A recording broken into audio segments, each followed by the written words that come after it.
ย่างไก่ปลาทาน้ำผึ้งนี่เลยทุกคนโอ้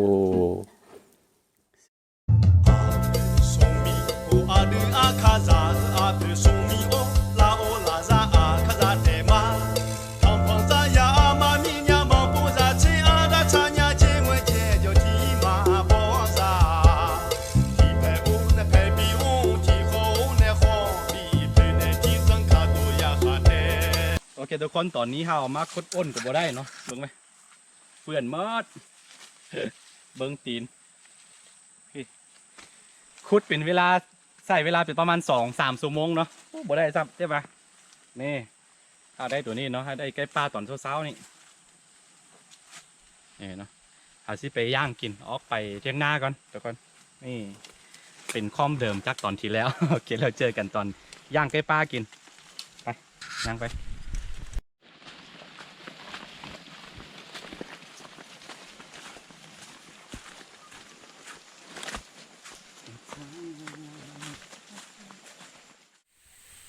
เอ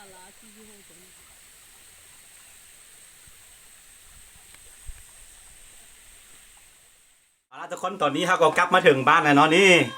ไก่ปลาของเขาหลายคนที่สงสัยว่าไก่ปลาหรือว่าไก่บ้านเนาะวิธีการสังเกตไงก็คือสังเกตเท้าของมันแล้วสังเกตขาของมันเนาะนี่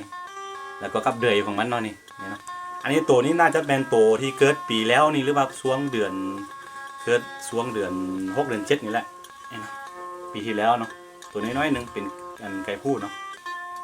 สังเกตเบิ้งจากตัวนี้เนาะเท้าของมันจะเป็นสีดำๆแล้วก็เดือยของมันแบบนี้ตัวอ่อนนึงตอนนี้เขาสิถอนขนเนาะสิให้แม่ถอนก่อนแล้วก็สิย่างกินคือวิธีการย่างก็คือเขาจะเอาอันนั้นเนาะจะเอาน้ำผึ้งทาเนาะเพื่อเพิ่มรสชาติของมันโอเคเราเจอกันเอามาแล้วคนก่อน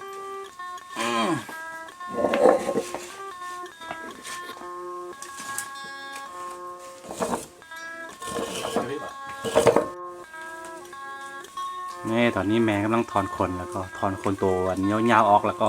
สิลวกน้ำมาเดียวเมื่อยแห้งพี่น้องมือจนเป็นแบบนี้หมดนี่ย่างไก่ปลาทาน้ำผึ้งเนาะเดี๋ยวสิลองเบิ่งว่าวิธีเป็นยังไงไม่ได้กินไก่ปลานานแล้วคือไปมดมือนะมือนี่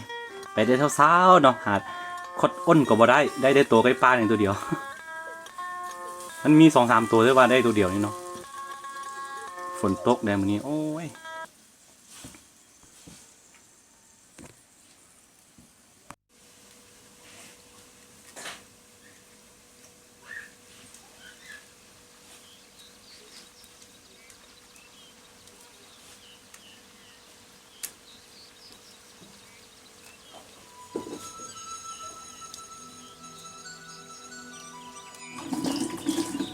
ตอนนี้แม่กำลังอันนั้นเนาะกำลังสีพาคือบ่ต้องพาเลยแบบเจาะเอาอยู่ก้นมันนะเจาะหูเข้าไปแล้วก็ดึงเอาเครื่องในใส่ตับไตของมันออกมาเนาะหลังจากนั้นแล้วก็เขาก็จะไปต้มเป็นตัวเลยไปต้มให้มันสุกนิดนึงแล้วก็เขาจึงไปย่างเนาะเพื่อเพิ่มแบบรสชาติของมันอย่างที่บอกไปเมื่อกี้เขาจะทาน้ำผึ้งใส่มันรสชาติของมันโอ้แซ่บเด้ออันนี้แม่กำลังเอาออกตับไตไส้พุงหลังจากนั้นแล้วก็เขาจะไปต้มเนาะบริเวณเข้าปลานานพี่น้องเลยเป็นเดือนละมื้อนี้เป็นมื้อแรกเลยตื่นเดี๋ยวเช้าๆประมาณ4 โมงนี่แหละไปบริเวณเป็นยังได้เก็บปลาตัวเดียวคดอ้นอีกกับบ่ได้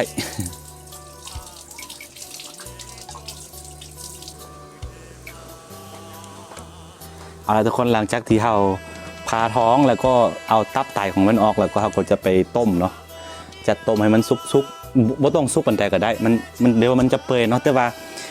สำหรับอันไก่ปลาอย่างนั้นมันค่อนข้างเปื่อยยากเนาะบ่เป็นหยังเราจะต้มให้มันพอสุกแล้วก็เอาออกแล้วไปย่างอีกทีนึงเนาะโอเคนี่ใส่เลย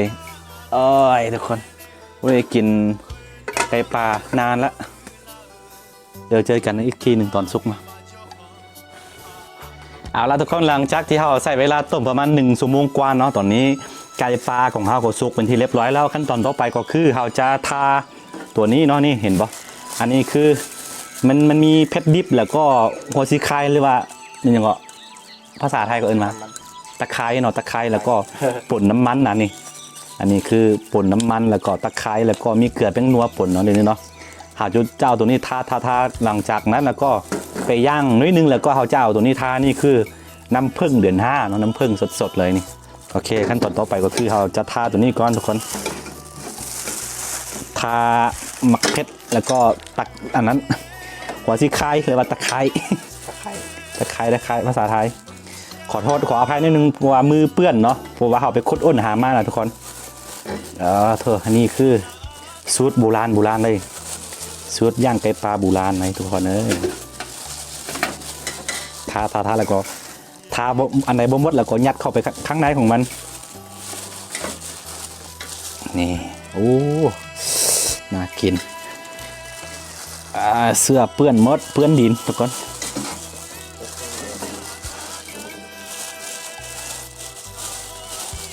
ทาแบบนี้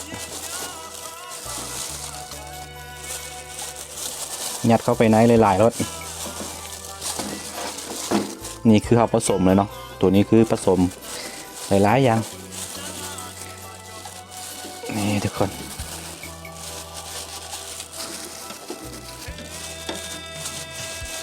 เราจะเดี๋ยวย่างให้มันเหลืองๆนิดนึงแล้วก็จะคายอีกทีหนึ่งทุกคนหลังจากนั้นเราก็ตามไปด้วยน้ำผึ้ง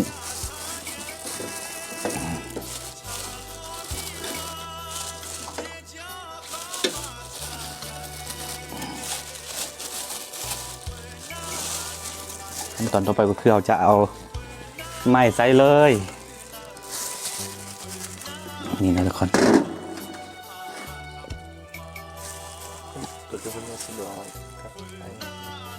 นี่นะเพิ่มรสชาติไปย่างฮอน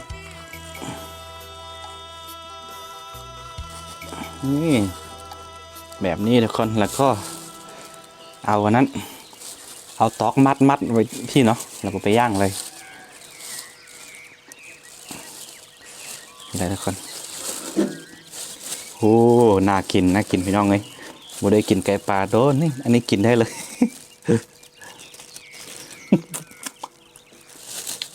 เอาตอกอักจันเนี่ย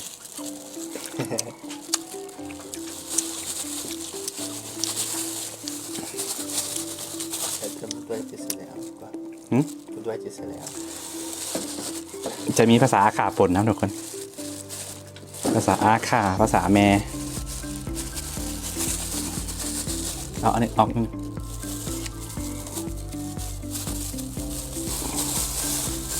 แล้วก็เอาตอกมัดนี่เนาะไปย่างได้เลยทุกคน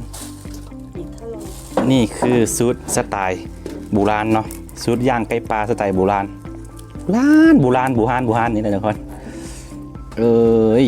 นี่ได้แล้วทุกคนนี่แหละแล้วก็มัดพี่อีกนะป้องกันกันล้นหิวข้าวบ่ได้กินข้าวตัวจนสั่นเลย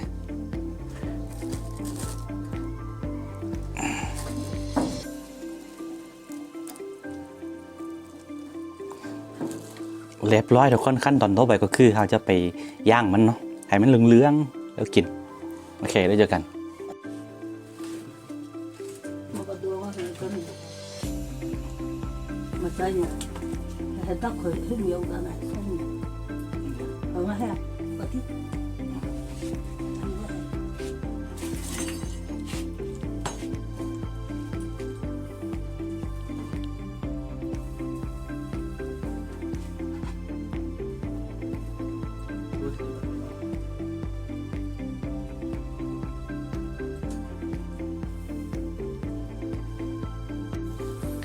ทุกคน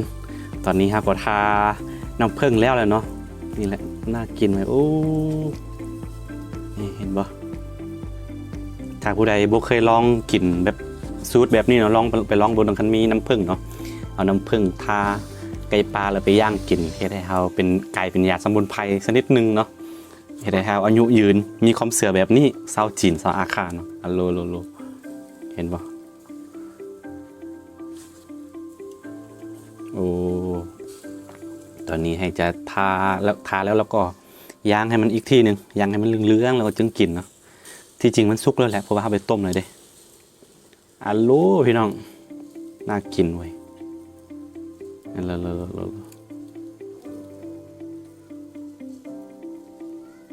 โอเคทุกคนเราจะย่างประมาณ20 นาทีเนาะจึงเอาออกมากินโอเคตอนนี้ขั้นตอนต่อไปก็คือเราจะทาน้ำผึ้งเนาะน้ำผึ้งนี่ทุกคนน้ำผึ้งสดๆเลยทาเข้าไปนี่แหละสูตรย่างไก่ปลาสไตล์อาคาแบบโบราณ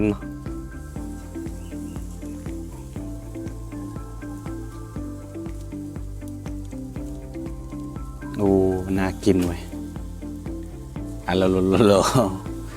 ปินลวงทาทั้งเทิงมัน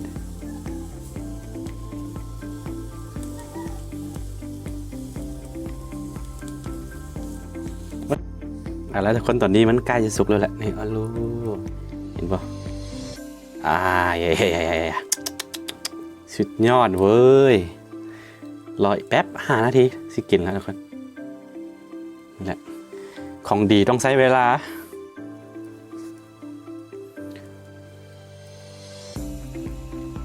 ทุกคนโอ้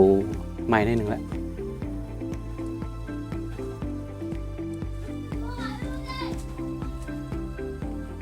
เอาแล้วทุกคนตอนนี้มันสุกแล้วนี่โอ้ยสุดยอดเลยเหลืองคืออันนี้คือน้ำผึ้งเนาะย่างไก่ปลาทาน้ำผึ้งนี่เลยทุกคนโอ้สุดยอดเลย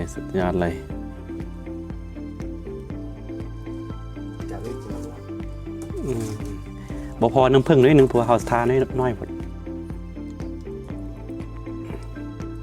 เอาต่อไปก็คือเขาซื้อกินมันเนาะ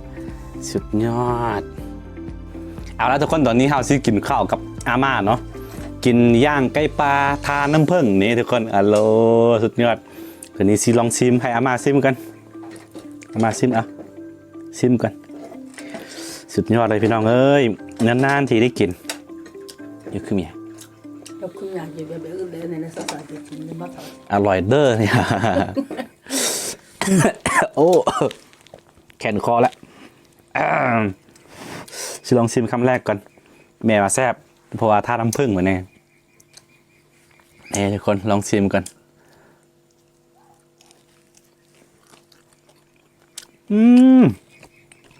เจ้ารสชาติแบบหวานนิดนึง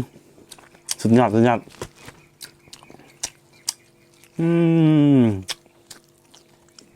เลยสุดยอดพี่น้องไงโอ้สุดยอดรสชาติของมันนุ่มๆเพราะว่าข้าวต้มมันสุกแล้วก็จึงไปย่างอีกทีหนึ่งนะมันก็เลยได้รสชาติแบบโอ้รสสั่งอธิบายกินหน้าอกมันกันทำอย่างธรรมดา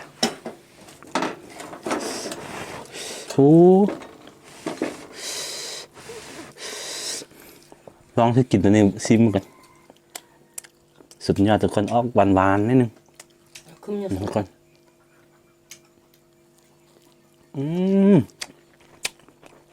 สุดยอด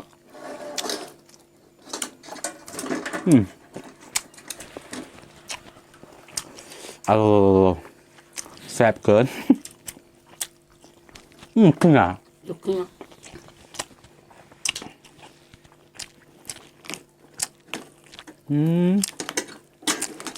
ของโปรดอีกคำหนึ่งยังไง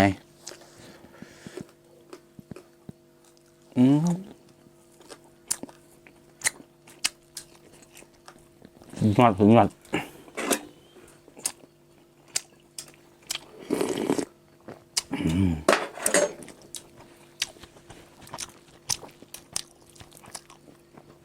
บ่เคยชิมแล้วบ่เคยลองสูตรนี่เนาะแนะนำให้ลองไปกินบ้างนะสุดยอดเลย